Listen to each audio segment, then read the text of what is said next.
The children of the Nephilim, the untold aftermath. What if the Great Flood didn't erase the giants the way we were always taught? What if the Nephilim, the mysterious offspring of divine beings and human women, continued shaping human history long after the waters had gone down? Many people read Genesis as though the flood ended their story forever, but ancient records, forgotten traditions, and even hidden clues inside the Bible paint a different picture. Their legacy didn't end on the ark, it only went underground. Before the flood, the world wasn't merely sinful, it was corrupted at its foundation. According to ancient writings like the Book of Enoch, a group of heavenly beings called the Watchers descended to earth with a good purpose, but quickly abandoned it. These beings were supposed to guide humanity, teach righteousness and protect the innocent, yet their eyes fell upon the daughters of men. Desire replaced duty, and rebellion replaced obedience. Their unions with human women created the Nephilim, giants of enormous size and unnatural strength, but also beings of dangerous intellect. These hybrids didn't simply dominate through force. They reshaped human civilization by sharing forbidden knowledge. They taught sorcery, enchantments, weapon forging, astrology, warfare, and practices that twisted humanity spiritually and morally. The world became advanced, but advanced in the wrong direction, toward violence, toward greed, toward destruction. God saw that humanity had reached a point of no return. The earth was filled with corruption and bloodshed and could not heal itself. So he sent the flood, not as a punishment without reason, but as an act of mercy for future generations. The flood cleansed the world and washed away the giants, or so we thought. But Genesis contains a line that challenges this belief entirely. The Nephilim were on the earth in those days, and also afterward. That phrase alone, and also afterward, has baffled readers for thousands of years. It suggests the giants somehow returned after the flood. The question is how. If every living creature except Noah's family perished, how did the Nephilim appear again? Some traditions say another group of rebellious heavenly beings descended after the flood. Others believe one of Noah's daughters-in-law carried the corrupted bloodline unknowingly. There are also scholars who think the giant clans survived in remote regions that the floodwaters did not fully reach. Regardless of the method, the Bible makes one thing clear. The giants reappeared and they were just as terrifying as before. When the Israelites entered Canaan hundreds of years later, they reported cities built for beings far larger than humans. They returned to Moses trembling, saying, "We saw the descendants of Enoch there, and we seemed like grasshoppers in our own eyes." These weren't exaggerations. These were eyewitness accounts of towering beings who carried the genetic legacy of the Nephilim. These post-flood giants were known by many names: Rephaim, Anakim, Zamzummim, and Emim. They were spread across the ancient Middle East, ruling fortresses, massive hilltop cities, and regions surrounded by enormous stone walls. Many archaeologists still cannot explain how ancient people built structures using stones weighing hundreds of tons.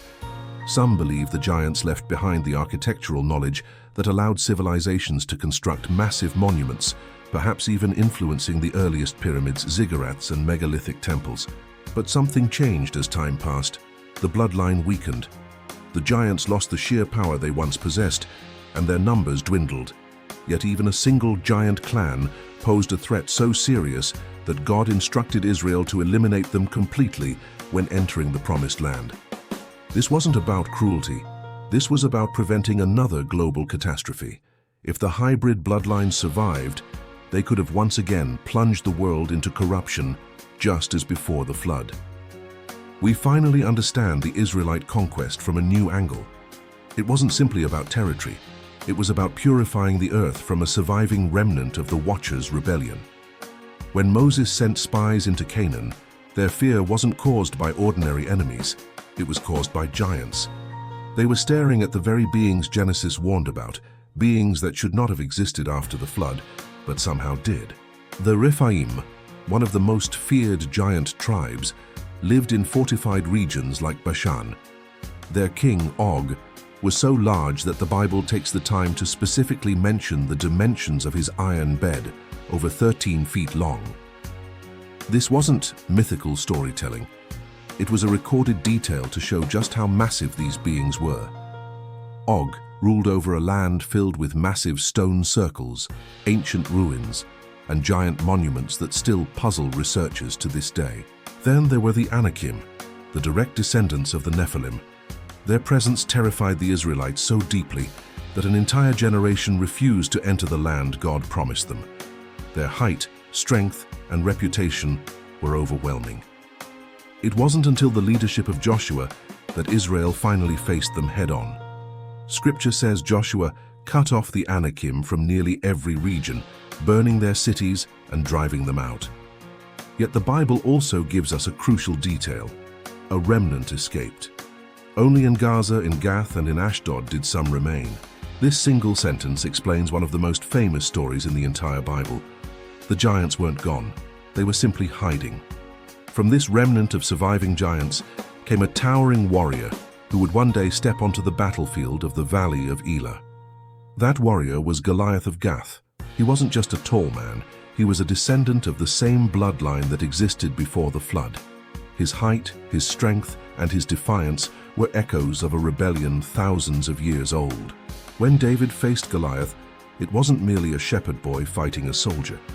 It was humanity standing against the last visible branch of a corrupted lineage rooted in heavenly rebellion. But even after Goliath fell, the Bible records that 4 more giants from Gath, his relatives, still lived.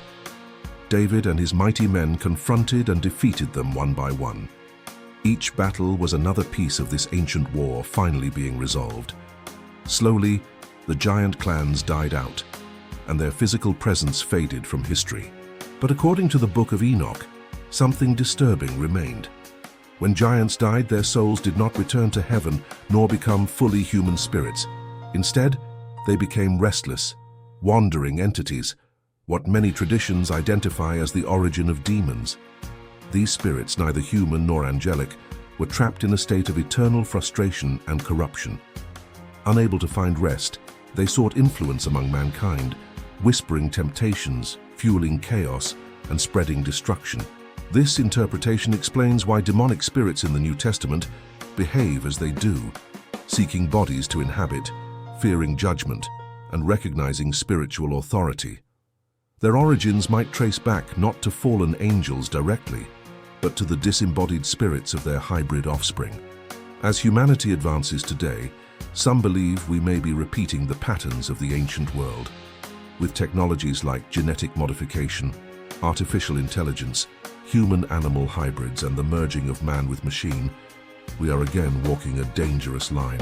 We are blurring boundaries that God may have intended to remain unbroken. Jesus himself warned, "As it was in the days of Noah, so shall it be when the Son of Man returns." Many believe that he was pointing not only to moral corruption, but to unnatural mixtures and spiritual rebellion. Yet through all of this, the Bible gives hope.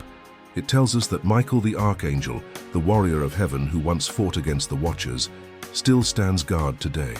The same heavenly armies that defended creation in ancient times will rise again at the end of the age.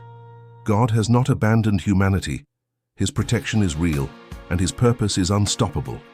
The story of the Nephilim is more than a tale of giants. It is the story of spiritual conflict, of humanity caught between forces seen and unseen. It reveals that the Bible contains mysteries deeper than most people ever realize, mysteries hidden in plain sight, waiting for those willing to look. And this is only the beginning.